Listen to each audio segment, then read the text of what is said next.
देश की सत्ता पर जो हमारे नरेंद्र मोदी जी बैठे हैं वो एक घोर षड्यंत्रकारी साजिशकर्ता व्यक्ति हैं। प्रधानमंत्री में वैसे तो शर्म है नहीं, लेकिन अगर जरा सी भी शर्म हो तो उनको माफी मांगनी चाहिए पूरे देश से।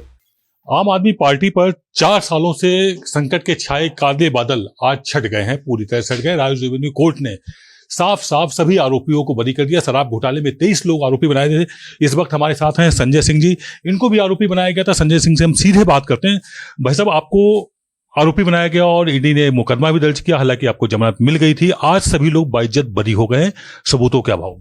देखिए, मुख्य मुकदमा सीबीआई का था और जब सीबीआई के मुकदमे में कोर्ट ने यह कह दिया कि इनका कोई मामला नहीं बनता और मामला इतना भी नहीं बनता कि इस पे ट्रायल चलाया जा सके, यानी कि चार्ज फ्रेम करने के लेवल पर ही इस पूरे मामले को समाप्त कर दिया कोर्ट ने, तो इस बात से यह साबित होता है कि देश की सत्ता पर जो हमारे नरेंद्र मोदी जी बैठे हैं वो एक घोर षड्यंत्रकारी साजिशकर्ता व्यक्ति हैं।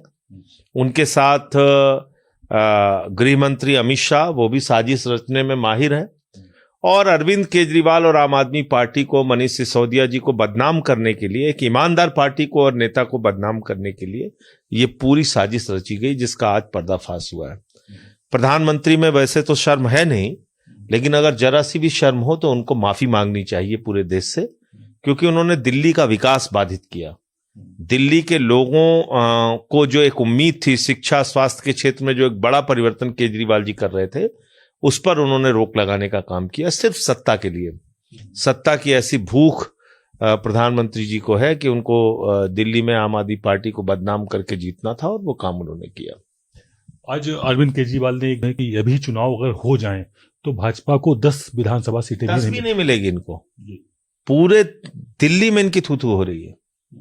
दिल्ली को बर्बाद कर दिया इन लोगों ने।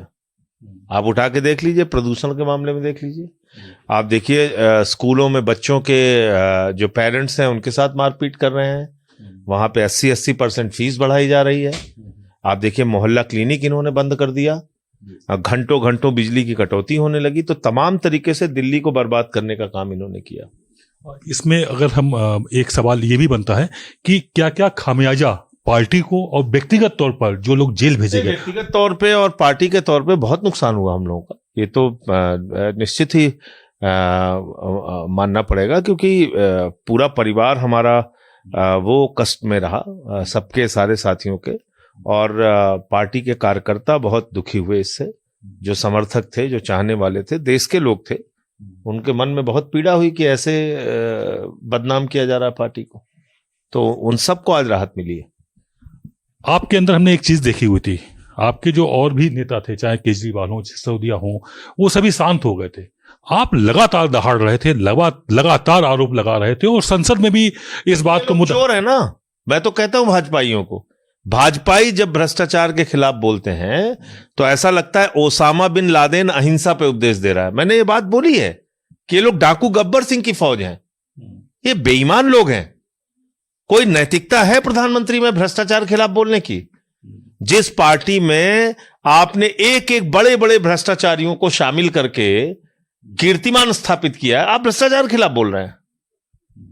अडानी के नाम पूरा देश नीलाम कर दिया, तुमने देश की प्रतिष्ठा को गिरवी रख दिया, ट्रंप के इशारे पे नाच रहे हो आप दिन रात। तो सवाल यह है कि भारतीय जनता पार्टी के बारे में जो मैं बोलता हूं वो दिल से बोलता हूं। ये एक बेईमान भ्रष्ट पार्टी है और इसके सबसे बड़े नेता जो है वो भ्रष्टाचारियों के सरदार हैं, जिनका नाम है नरेंद्र मोदी।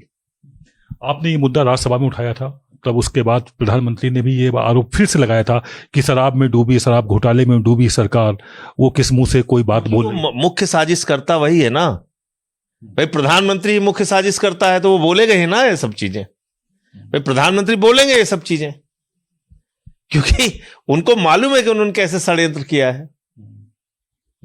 अब जबकि आप सभी लोग बाइज्जत बरी हो गए हैं, लेकिन 6 घंटे के भीतर ही सीबीआई ने दिल्ली हाई कोर्ट में अपील की हुई है। और देखा नहीं है कि क्या अपील उन्होंने की है। पहले वो कागजात आ जाए तब उस पर कोई प्रतिक्रिया देंगे।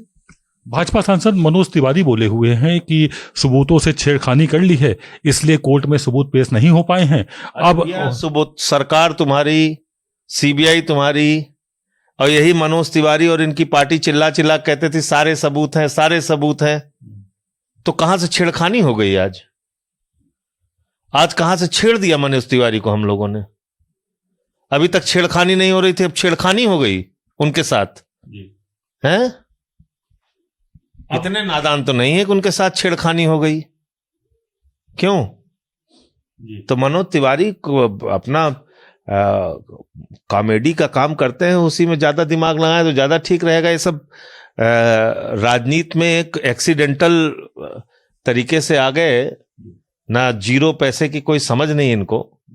और ऐसी टिप्पणी, भाई छेड़खानी, हमारी कोई सरकार है यहाँ पे? हम सत्ता में हैं। पुलिस तो दिल्ली सरकार तब छेड़खानी कहां से हो गई? सीबीआई हम चला रहे हैं। अब जबकि आपको इतनी बड़ी जीत मिली है, बिल्कुल साफ आपको क्लीन चिट मिल गई है आप सभी को, अब इसको किस तरह से आप जनता के बीच में जाएंगे? क्या कोई बड़े आंदोलन की तैयारी या जनता के बीच में जाने की कोई रूपरेखा तैयार? रणनीति बनाएंगे केजरीवाल जी, और उसके हिसाब से हम लोग आगे बढ़ेंगे। इसका माइलेज आपको तय बात है कि पंजाब चुनाव है तो उसमें मिलेगा, और गोवा निश्चित रूप से जो देश की जनता में एक बड़ा संदेश गया है आज। ये थी हमारी खास बातचीत संजय सिंह जी से, जिन्होंने स्पष्ट किया हुआ है एक बड़ा मैसेज गया है और अब हौसले और ज्यादा बुलंद हैं। केंद्र की भाजपा सरकार पर हमला और ज्यादा तेज किया जाएगा। कैमरा पर्सन पवन शर्मा के साथ आदित्य द्विवेदी, भारत एक्सप्रेस, दिल्ली।